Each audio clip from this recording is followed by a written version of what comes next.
Well, hello, this is Dr. Fran, and I want to go ahead and spend some time in the two books that we have in this video, Esther, I don't know where Esther came from, Esther and Daniel. Both books are relatively short books. They were written about the same time. And so let's take a look at Esther first. It really describes specific um, snapshot of events that occurred in 483 BC.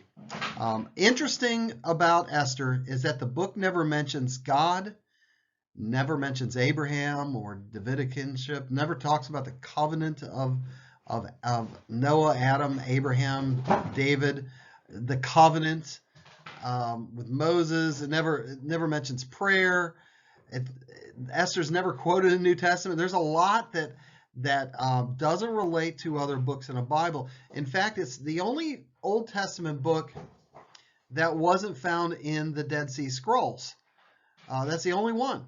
So it never mentions. Now remember that Esther never mentions God in this, and so you're like, wow, okay. However, God is all around this, and so there's some major themes that come up. And one of the major themes is that God cares for his people, even in foreign lands. And you're going to see that related to Daniel in just a moment. But God has a care for his people, even when they are in a different land. And so God's hand is there. He's present. He's ever present. And even when he doesn't even when he's not mentioned or he appears absent and he's not mentioned in a book, God is still there, and he, through Esther, rescues the people, the Jews, from the hands of an evil dude, Mordecai, not Mordecai, Haman. Mordecai was a good guy. Haman, who wanted to kill the Jews and wanted to take them out because of a rivalry he had with Mordecai. But God used Esther to save the people. And they would have, after that, they had festival Purim, Purim.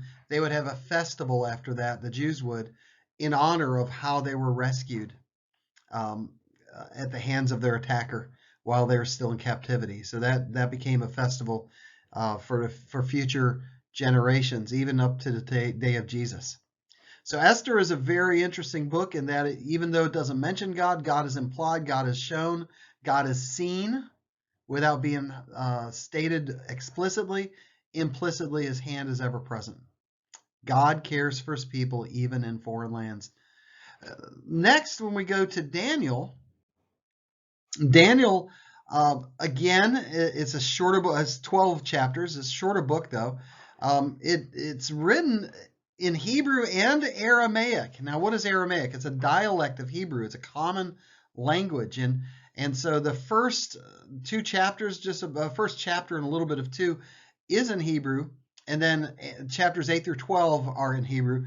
But there's a middle portion there from chapters 2 to 7 where it's written in Aramaic in that common dialect.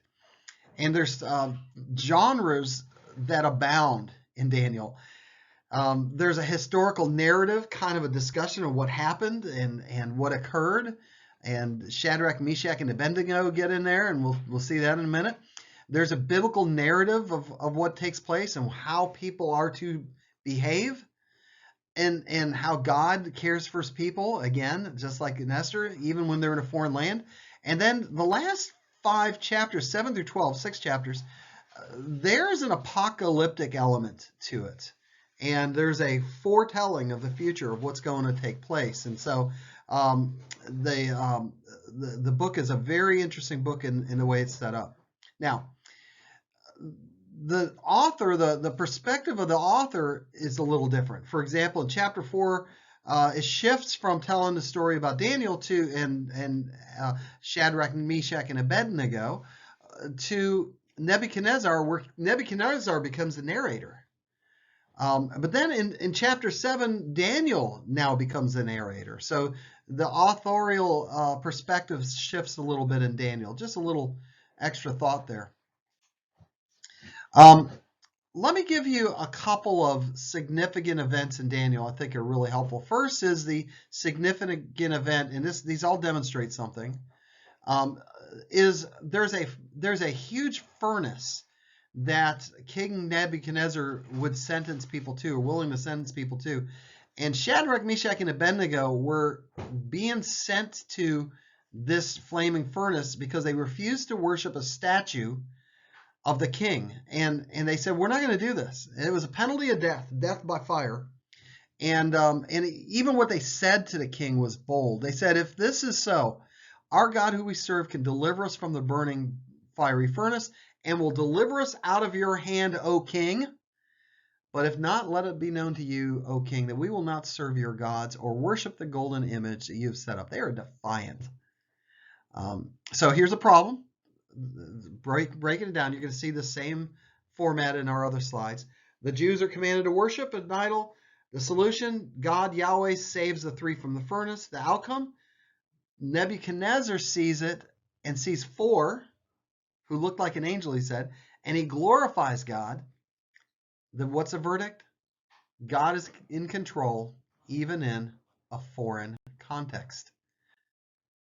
Same thing with another example in chapter 5. New king, Belshazzar, Nebuchadnezzar's son, he defiles the vessels of the temple. And he took him and he was drinking out of them, partying with him basically.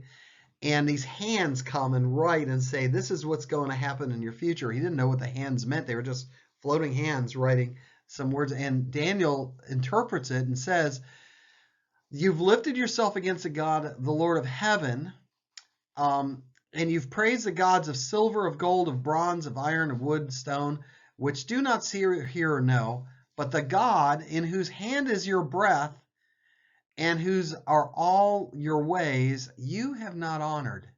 And so he was sentencing him to basically to death. And that's what happened that night. The problem, this idolatrous prince did not honor Yahweh God, and he received this dream, these hands. What's the solution? Daniel interprets it. What's the outcome? The dreams, the vision comes to pass. And what's the verdict?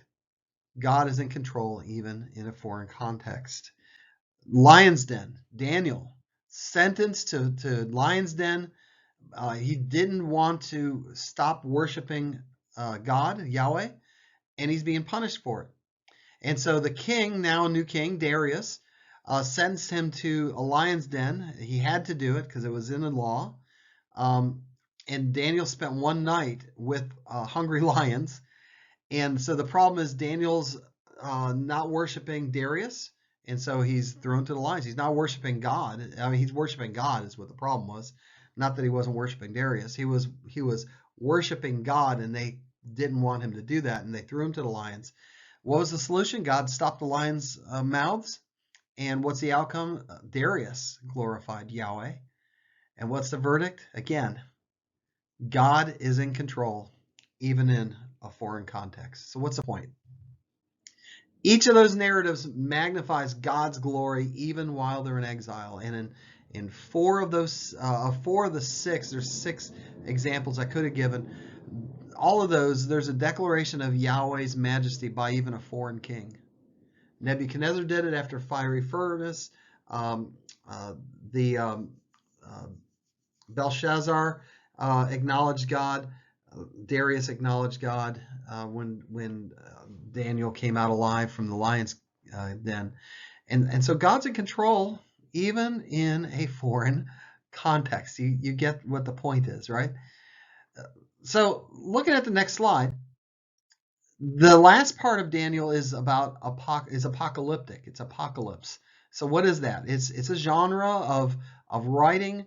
It means revelation. It's a new revelation from God. It's to reveal. It's an example of a prophet foretelling the future, even though a lot of it is forthtelling.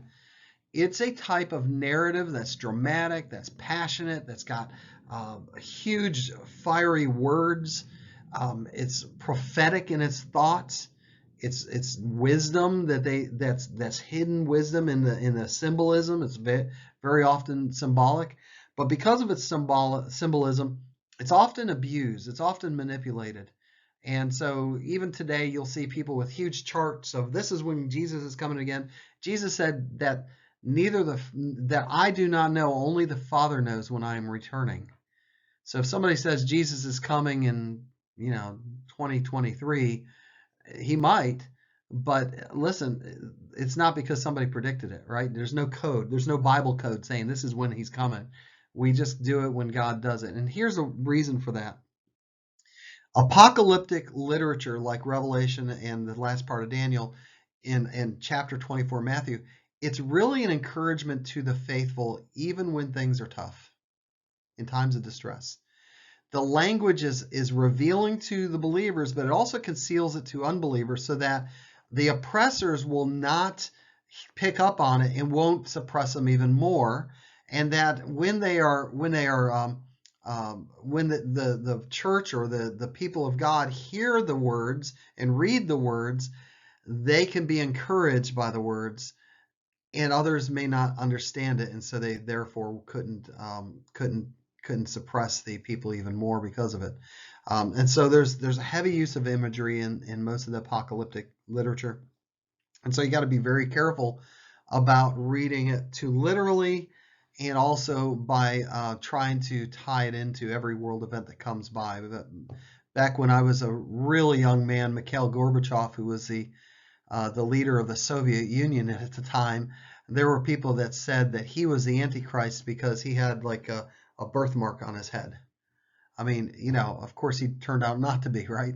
And that's the thing is we've got to be very careful we don't try to interpret recent events based on something that happened then.